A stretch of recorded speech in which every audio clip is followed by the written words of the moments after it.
And now we are live with Ben Wikler, a longtime chair of the Wisconsin Democratic Party, now an advisor to the Democratic Party. And he is the author of this new book, This is the Plan, which I recommend to you for a couple of reasons. One is that Ben has a vast knowledge about how parties and elections work, but also because it's funny.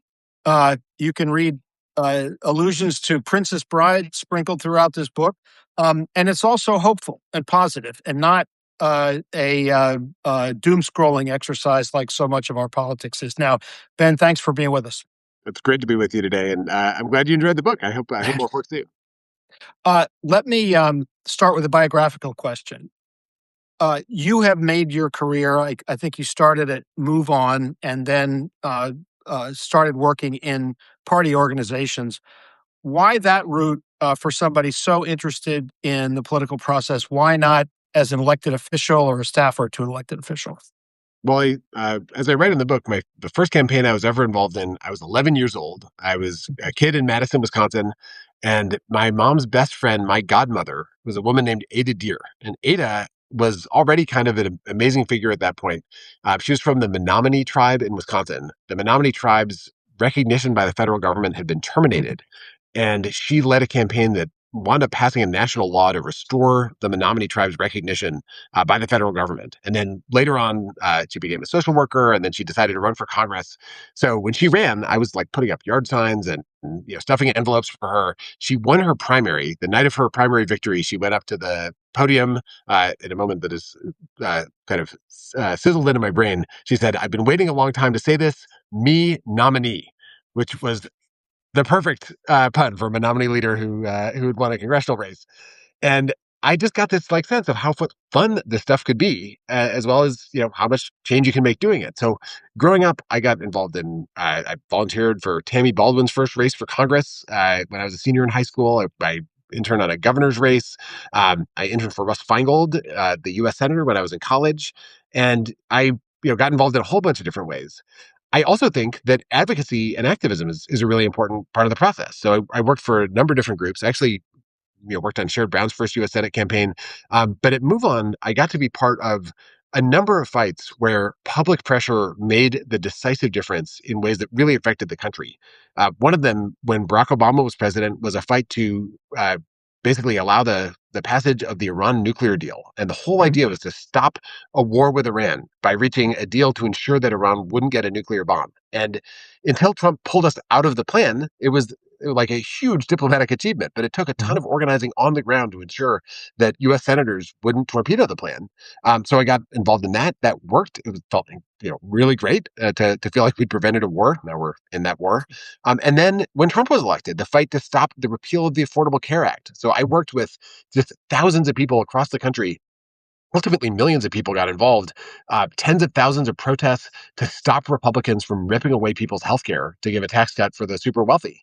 And incredibly, that worked too. It was their number one agenda item when they came into power, was to repeal the Affordable Care Act. And instead, it wound up being a total implosion for them, and then led to this giant electoral wave in 2018 where people threw out people who'd supported taking away their health care, which I think might be a preview for 2026.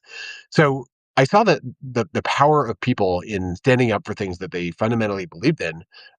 But I also saw very vividly that unless you elect people who share the values of the public, that you can wind up in a terrible, disastrous situation. I had always dreamed of raising my kids at home in Madison. Sometime in 2017, my wife and I started talking seriously about moving back to Wisconsin, and we moved back in 2018. I threw myself in as a volunteer to help defeat Scott Walker and elect Governor Evers, and that year Democrats swept every statewide office for the first time since 1982 in Wisconsin, sometimes by very close margins. But after that, I decided to run for chair of the Democratic Party of Wisconsin because I sort of had seen how vividly the offices like state legislature wound up shaping election laws that shaped who got elected president of the United States, which shaped everything that that affects all of our lives. Wisconsin had experienced a mini version of what Trump is doing to the country now. And there was no one office that would unrig that system of control that the GOP had put in here. So by working with the thousands of people who volunteer every day with the Democratic Party of Wisconsin and all the allies and partners and unions, I got to be part of unrigging democracy in my state. So that's some of what makes you hopeful about the current moment is having workshopped it in Wisconsin, turning back a quasi-authoritarian type regime. That's exactly it. And it is, it's all of a piece in the sense that what I saw in my state was huge numbers of people deciding that they were not spectators, that they were going to actually be the heroes that they've been waiting for, and throw themselves into fights, often far from the national spotlight, that had enormous consequences for the whole country. I think that's the recipe for how we get out of this mess as a nation. As much as everyone's glued to what Donald Trump has said or done in the last 24 hours, it's the state legislative races in Alaska, Wisconsin, and a whole bunch of other places. This in these next 90 something days that will determine whether we have a real democracy in 2028.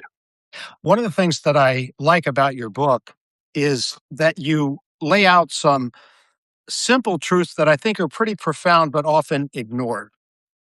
As you know, we live in a period of ferocious partisanship, very strong partisanship, but parties are weak. And I think people don't always absorb the idea that the Democratic Party, the Republican Party per se, are weak, very weak institutions. Explain how it is that that's true. Yeah. So there's actually Wisconsin political scientist who coined this phrase, strong partisanship, weak parties. And it is, there's another book called Hollow Parties that talks about how both parties, things are nationally, don't actually exercise that much power. And that book describes the failure mode as different. Republicans, it's extremism. Democrats, it's ineffectuality. And people feel very strongly, and I think for Democrats appropriately, that they don't want the other party to be in control of the country. And I honor and get that a lot of Republicans feel the same sense of like profound fear and alarm at the idea of Democrats being in control. So even if they don't love their own political party that much, they will do anything to stop the other party from being able to win. However, the kind of polarization that comes from that, and that comes from so much about people's identities and basic values being wrapped up in this battle between the parties, it can blind us to the humanity of people that disagree with us, or even more, to people who find the whole thing repellent and maybe don't feel like they want to cast a ballot at all, or think that both parties are a disaster. And if you want to win an election, you actually have to go out and talk to people who are not already with you. And so this is the weird paradox that I lay out in the book. Building a stronger party, meaning building a Democratic Party in my state, and building Democratic parties across the country that can organize people to go out and talk to voters, talk to friends and neighbors, talk to people on their doors or at their little leagues, or wherever it might be, who are not already part of the coalition that you're part of.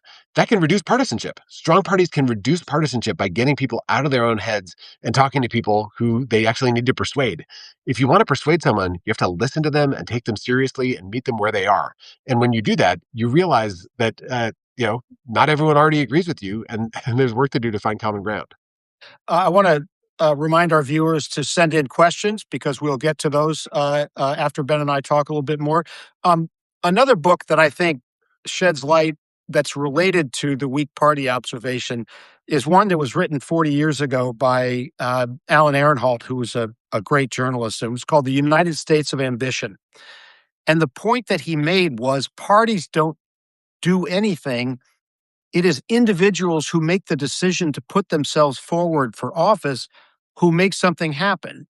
They say they're not picked. They pick themselves and say, go out and find organizations to make things happen. It's sort of why I think it's a little bit, it was a little bit off the way people talk about Democrats having put Joe Biden forward. That was Joe Biden who made that decision to put Joe Biden forward, and other Democrats, since he was president, went along with it. But talk a little bit about the role of agency for of individual candidates as the sort of central animating force.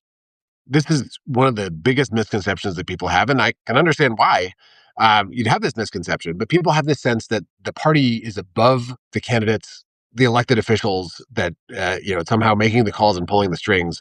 And the reality is that in the United States, and this is not true everywhere, individual people decide if they're going to run for office, and they decide the message that they're going to have, and they raise the money for their campaigns. And often they're the ones raising the money into the party so that the party can help them win elections. Right. Now, when I write in the party, I write in This Is the Plan, that when people say the Democratic Party, they can mean the amorphous blob of candidates, of pundits, of consultants, of the people who are arguing with them online, or they can mean the like formal legal entity, the Democratic National Committee, the Democratic Party of Wisconsin. They're totally different things. Mhm. And the role, I think, of the Democratic formal institutional parties, what we have done in Wisconsin at the Democratic Party of Wisconsin is to essentially build infrastructure that benefits whoever the nominee is in the general election. But Which the is a party, stronger infrastructure that exists in most states.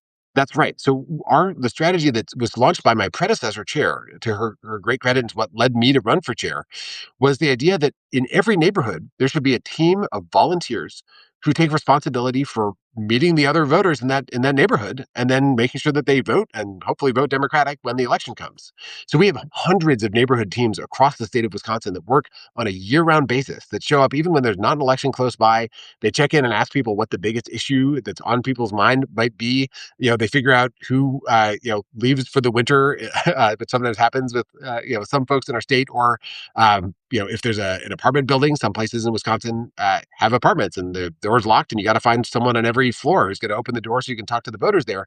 Mhm. That kind of work, it doesn't work to do that in the last 2 months of an election. It only works if you build on a year-round basis. And in some ways, it goes to the deeper traditions of political parties in this country. They used to be these kind of civic organizations that were involved in the lives of their communities, that people actually had relationships with people in the party itself. It wasn't just fundraising text messages and screaming email subject lines. It was actual human beings that you trusted. And when you Used do to be. that, it used to be. Used to be. So does that mean, and I'll set Wisconsin aside since it's a better example of a working, ongoing institution. Does that mean this whole notion of a Democratic establishment, which gets thrown around all the time, thrown around this week after El Sayed's victory in Michigan, is kind of a hollow concept itself because it's the establishment is just a bunch of individuals who got themselves elected last time? I think it is. Well, the establishment certainly is not the Democratic Party itself. The Democratic National Committee or the state parties, they're one set of actors that are generally trying obsessively to stay neutral in primaries and to do everything they can to make sure that their thumb's not on the scale so they can ensure that everyone comes together afterwards. That was true in Michigan just now. That's true in Wisconsin right now. Um, at the same time, there are lots of people, organizations, elected officials who do try to get involved in elections, but they are not one thing. They're often deeply at odds with each other. They're a Right. huge battle. Anything that you think is the establishment, look at it with a microscope, and you will see people that are in ferocious competition with each other, and often Right. are strenuously disagreeing and battling it out. And all this stuff only looks like one thing when you view it from a distance. I think as Democrats, my fellow Dems, we can look at the GOP and be like, look at the Republicans. They're all in lockstep with each other. They all agree. You get even a little bit closer, they are at each other's throats. They're it's just a constant raging, warring battle. Someone once said that the Republican Party isn't a party; it's a failed state, and Trump is the warlord. And I think that's a reasonably apt description of the Republican Party. On the Democratic Party, there is no one warlord who lords Mhm. it over and calls the shots. There's a whole bunch of people who are in ferocious disagreement. Well, there's a warlord when you have a president. Yes, That's the simple reality of it. that's right. So the amorphous blob has a head when you have a president, because that person is the ultimate kind of power center in the party. That said, different presidents approach that work very differently and get involved in primaries to different extents. I don't think Joe Biden got involved in Right. Democratic primaries in 2022, and I think that was a midterm that worked out really well for Democrats overall. I think But that all this stuff, the reason why I think this matters is that it allows you to realize that you as an individual actually have more power than you think. There are not powers behind the scenes that control everything. It's actually the case that there's a whole bunch of people trying to make a difference. And if you can get a group of friends together and get involved, especially in elections that aren't at the center of the national spotlight, you can have a huge effect. And that's if I could convey one thing through the book, it's that you're not powerless. There are things you can do, and we can get out of this mess. I want to go back to that later. Let's talk about the role of political messaging. Right now, Democrats everywhere are talking about affordability, and it sort of echoes back to the old Carville formulation: "It's the economy, stupid."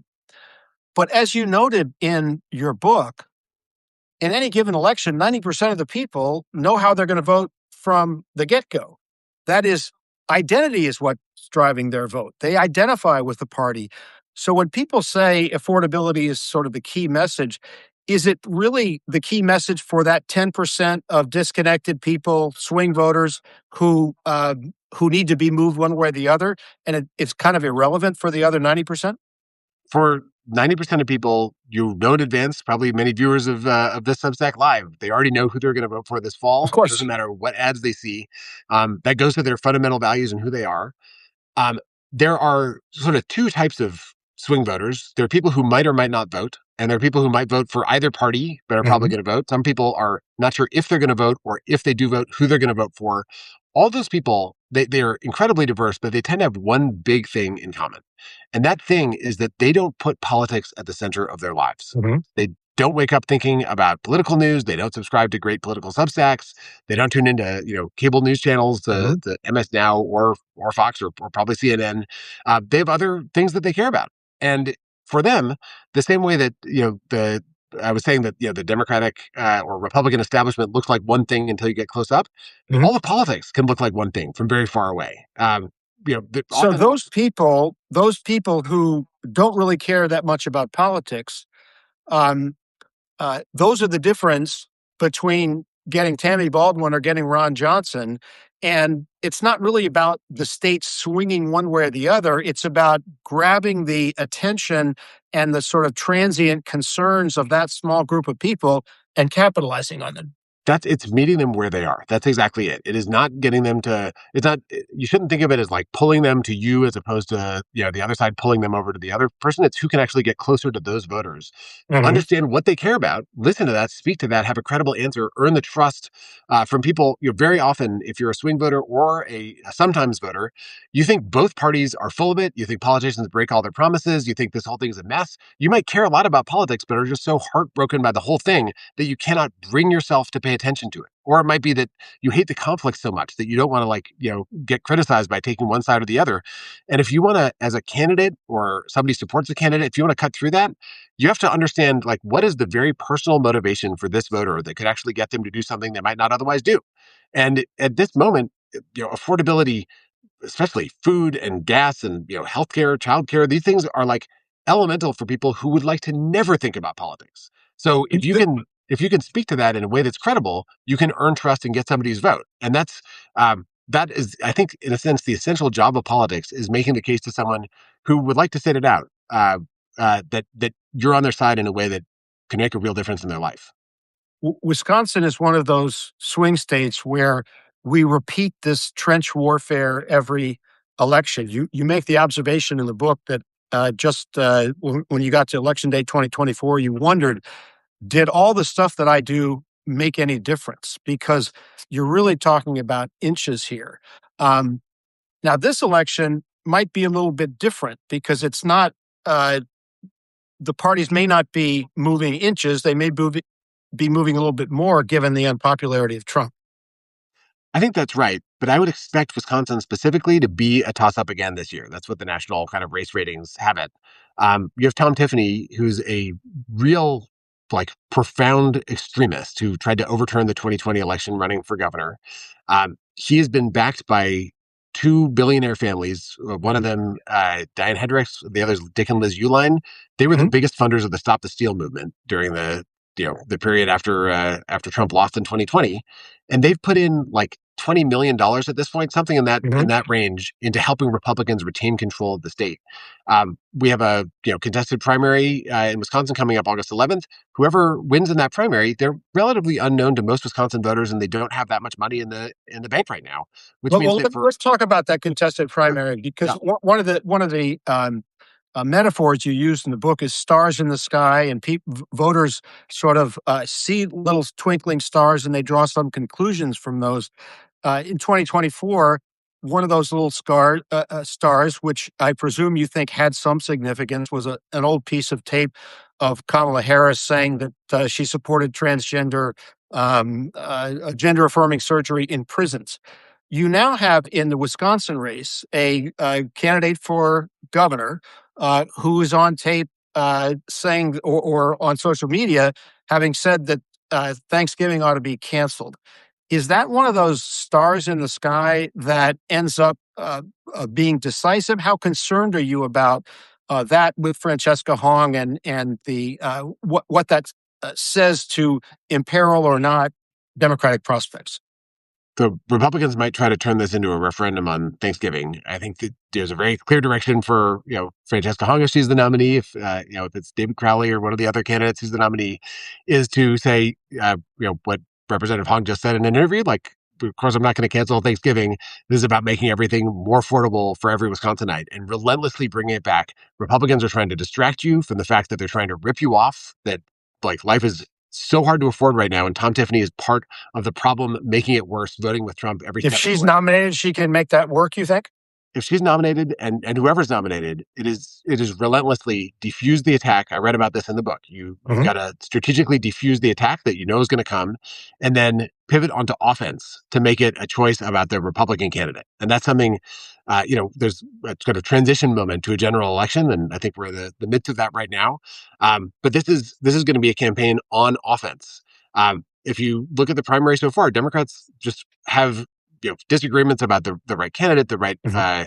the right approach in different ways. But there's actually huge unanimity on this message of Mhm. affordability. And Tom Tiffany specifically is such a perfect example of someone who's made life more expensive for everyone in the state, from refusing to do anything about the Iran war to voting in support of the tariffs. And he's been with Trump every step of the way on things that have immediate economic consequences for people who'd like to never think about politics. And that group is the people that you're trying to reach, and make sure that they see that your focus every time they hear you talk, that you're talking about the thing that they care about the most, and that you're showing that your opponent wants to talk about something else. Let me go to a question from Rodriguez, who says, "Why can't we do in the U.S. like Canada and other countries have a multi-party system where different arrangements and alliances are made depending on the issue at hand?" So there's structural reasons right now that we have this kind of winner take all two-party situation. I don't think it's great. I think it'd be hard to find someone who thinks it's a it's a great system or an optimal situation. And I talk in the book about ways that we could try to shift the structure of our political system itself. You know, at the heart of the problem of this moment is the feeling that has a lot of justification that there are huge problems in people's lives that the government is not actually addressing. And so people keep voting for change. They're frustrated with how things are going, and a lot of the change they're voting for they don't get. Now, when they vote for Republicans, it's because the Republicans actually want to change things in the opposite direction. When they Mhm. vote for Democrats, it's because we've built this political system with so many veto points that good ideas wind up dying on the vine, especially in the U.S. Senate because of the filibuster, but also because they get zapped by the U.S. Supreme Court and The Trump U.S. also. Senate obviously drives a lot of this polarization because um, either party, when they take over, have the most ardent members of the party deeply frustrated because they can't get stuff through the Senate. And Yeah. you think that getting rid of the filibuster is the principal way of fixing that problem? That opens the door to all the other changes that need to be made. I think it has to happen. I think the GOP has actually got the filibuster exactly where they want it right now, which is you can cut taxes for rich people, you can confirm, U.S. Supreme Court justices without a filibuster, but for anything that brings down the cost of childcare, it can be filibustered. And so Mhm. there's a huge battle over that.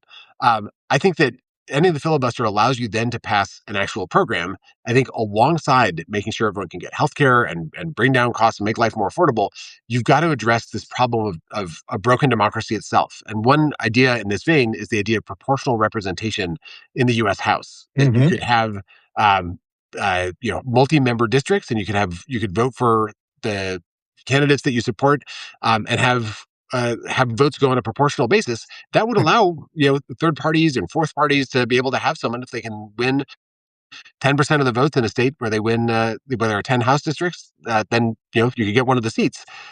That's an idea that has existed in different ways at different moments in American history. It's not how it works right now, but in an era, especially when the U.S. Supreme Court gutted the Voting Rights Act, it might be the only way that you could have a lot more representation, not just at the party level, but for there are Republicans in blue states that basically don't have a voice right now. Democrats in red states, different ethnic and racial groups that would like to have more representation. All of those things are frustrated by a system where if one party can draw maps where they get 51% of the vote in every district, they control everything, even though they only represent half the people. And I think it's a legitimacy crisis for our system that Trump and the GOP Supreme Court have driven us into. And we need to make some real changes to get out of it. As chipper and hopeful as you are, it strikes me that the solution that you're putting forward is one that is excruciatingly difficult to achieve. You're really talking about an effort that involves a much broader segment of the American population stepping forward. And in doing that, you're fighting against the powerful social disconnection, which is kind of taken over American society, broken down civic organizations. People are on their phones. How can you realistically break through that and actually pull many more people into the system? Because that's how, when you lay out the plan, you talk about a series of elections Democrats have to win. And one of the things that struck me was 2030. Let's say you elect the Democratic president in 2028. There's a very strong tidal phenomenon of American politics, which is the first midterm after a president comes in, it goes badly for their party. The only way to defeat that is, I think, what you're prescribing, to get a whole lot more people involved. But if it was easy, people would have done it by now. So this is, you're putting your finger on it. I'm not selling a silver bullet. There's no magic word bumper sticker that is going to get us out of this mess. It's going to take a whole lot of people rolling up their sleeves. At the same time, it is stunning when you realize how few votes tip everything. So right now, Republicans have a majority in the U.S. House because of 7,309 votes across 3 congressional districts. You could also argue, as I do in the book, they have a U.S. House majority because of 401 votes in a 2020 North Carolina Supreme Court race that led to the gerrymandering of that state that gave Republicans 3 additional congressional seats. And when you zero in on the kind of pinch points in the American political system, a little push can have a gigantic impact. So I would love for 50 million more people to get involved in politics day to day, but a fraction of that focused on the places where their efforts can have the biggest impact can actually make enormous, enormous changes. And when we get to 2030, I think we have a perfect example of this. So you're right to draw a big circle around it. There's a risk that it becomes a year that's just like 2010. We had a huge Democratic wave in 2008. In 2010, the tide came back in and Republicans took control, and they took control of 21 state legislative chambers across the country. And they used that control to gerrymander maps that shut Democrats out of the U.S. House majority and out of control of legislatures in many cases all the way through 2018. That was a signal disaster. And the question of how you prevent that from happening again in 2030, part of it is building a permanent campaign and have tons of people involved and help win all those elections. But the other part is to kind of defuse the time bomb of a system in which whoever wins in years that end in 0 gets to gerrymander the American political system for the next decade.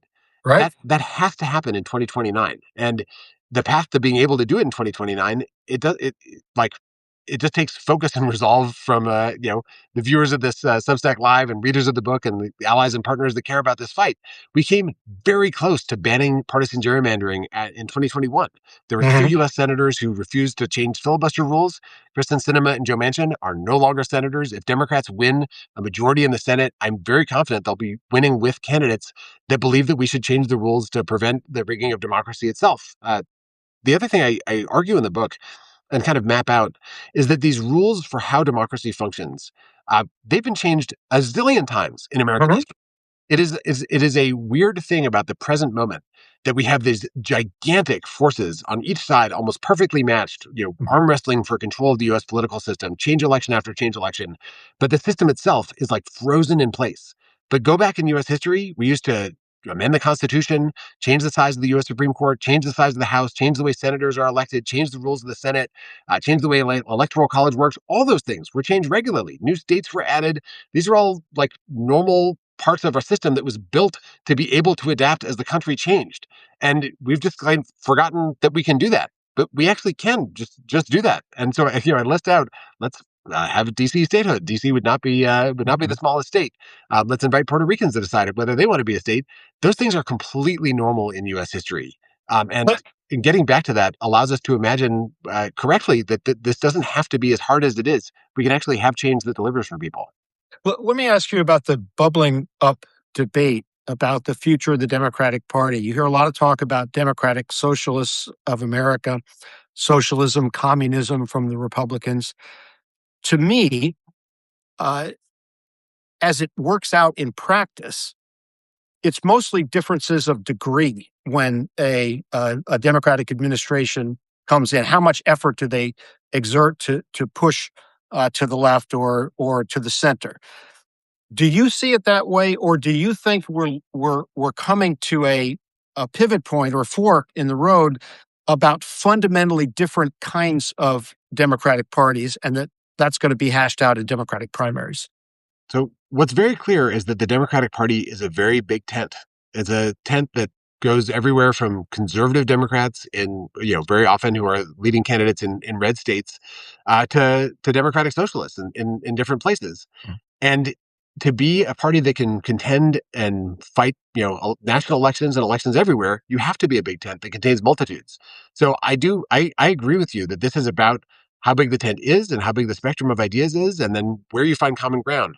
What policies pass into law require basically every Democrat in the House and the Senate and the president to agree, or in a particular state, it's going to be, let's say Wisconsin becomes a blue trifecta, you'll need every member of the Democratic, state assembly and state senate and the governor to all agree on a policy, which means that there's going to be compromise, there'll be give and take, there'll be ideas that come from across the political spectrum, and the things that can have support from everybody will get a chance to actually be put into practice, and then voters will approve. But There's do you often think that debate is between different flavors of the same substance, let's say ice cream, as opposed to completely different products? And the elevation of one means trying to take America in a fundamentally different uh, direction.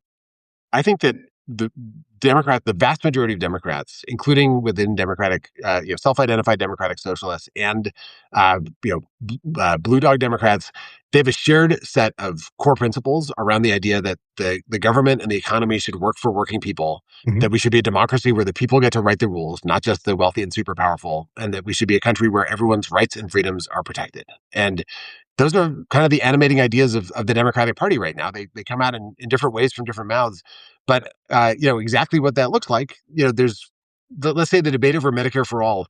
Almost every Democrat and the vast majority of Americans believe that no one should not get health care when they're sick. No Mhm. one should go broke trying to get the health care that they need. The specific policy that delivers that most effectively is something Democrats debate and love to debate. The path Mhm. to getting there, whether that's something that transition that takes years, whether you start with a public option that people can start with, like all those things are up for debate. But the core goal that like we should join almost every other country in the world and be a place where getting sick doesn't mean something for your bank account. It just means something Mhm. for, whether you'll be in the hospital. That is basically a shared value among Democrats. And I think that the differences are often magnified most during Democratic primary season, but there is a stark difference between a Democratic Party that universally rejected the $1 trillion in cuts to healthcare to fund tax cuts for rich people, and a Republican Party that universally supported the rating of a public trust of ensuring that people get healthcare when they're sick in order to reward the people who are already the wealthiest and most powerful. That is a genuine, gaping, giant difference, and that's the ground on which Democrats will contest the toughest elections. So I really. I think it is easy to spend so much time online that you lose sight of the fact that there really is a fork in the road between a GOP bent around one man, Donald Trump, and the enrichment of his circle of friends, versus a Democratic Party that just wants this to be a country that works for all the people who live in it. I want to urge everybody to subscribe to Ben Wickler's Substack at Ben Wickler. Check out This Is the Plan. Subscribe to Zateo, my column, The Stakes. Let me close with this question, Ben. You end the book with another Princess Bride illusion and describe an aspiration to have a political system that can look at the American people in our democracy and say, to borrow a phrase from the film, as you wish. That is, to be fundamentally responsive to the will of voters. What is your instinct about how far away we are from achieving that? So in one sense, we are very far right now. And that is a reason why people are so furious. And I share that fury.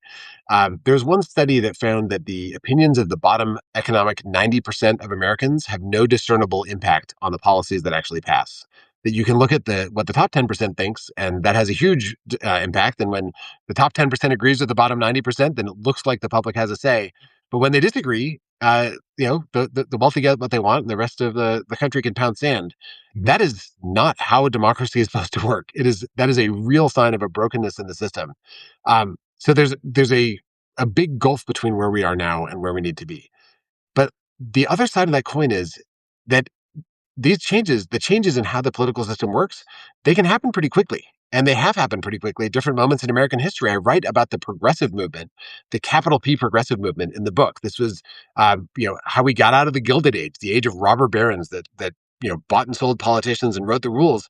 That really started in Wisconsin. A guy named Fighting Bob La Follette, who became governor, and Wisconsin legislators, and the Wisconsin idea. They got folks who wanted a government in the public interest in control. They regulated the railroads. They put workplace safety rules in place, unemployment insurance, workers' compensation. The Wisconsinites then helped shape the New Deal. The Wisconsinite wrote the Social Security Act. And it was followed a generation later by Joe McCarthy, though. Oh, I mean, look, the pendulum swings in American politics. I don't think that there's any permanent victory or permanent loss. But Joe McCarthy did not defeat Social Security. He did not wipe out OSHA. He did not wipe out unions in America. He did enormous damage. But I think you can ratchet up when you deliver policies that people count on and will fight for, just like with the Affordable Care Act. You can make gains that become politically toxic to try to undermine, and that to me is the work. And I think I hope and I believe that this moment can be one of those moments that's darkest before dawn. When we're a country where so clearly the rules are being written by a handful of far right billionaires for their own benefit at everyone else's expense, and the country is crying out for affordability for things that everybody needs. I do think that we have the makings of a political wave that leads to not just a change in this or that policy, but to systemic reform, to rebuild how our political institutions work in a way that's responsive to the public. I hear that from a ton of people who want to run for president in 2028. You hear that from people running for office at all level. Change is what the public wants, and people who fight for change have a chance to win elections, and then they can deliver that change and actually make good on the American idea that this should be a country run by and above and for the people. That to me is the plan, and that's the goal. I'm laughing inside from the darkest before the dawn illusion. I remember a time I came out with a book with my colleague at the Wall Street Journal that described the potential for a return of bipartisanship in the country. And I was promoting the book on Jon Stewart's Comedy Central show, and he ended up by saying, "So what you're saying is things are so bad that they're about to get good." And I said, "Yes." And, look where we are right now.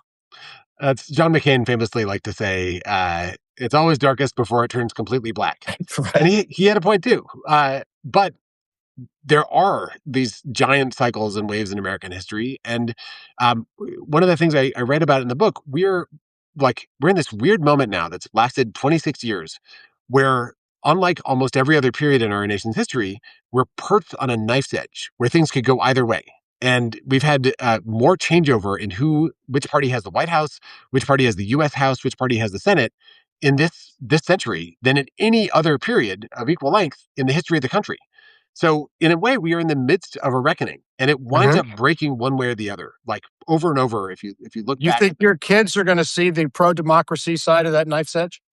I think that is an open question. It is in the balance, and it is up to all of us to determine which direction we wind up going. And my goal with this is to equip many more people to be able to throw themselves into that fight. But in my own state, I experienced a political system more rigged, more dominated by the right than the U.S. National government is right now. And thousands of people rolled up their sleeves, and we fought our way out. And we have actual, small d democratic elections this fall, where whoever wins the most votes wins the state legislature and could pass laws. That's how. It sometimes looked like we were never going to get here, and now we're here. And if we can do this in my state, we can do this in the country. And I think if there were more people like you, we'd be in a better place. Thank you so much for being with us. Great conversation. Thanks so much for having me. Really grateful. Take care.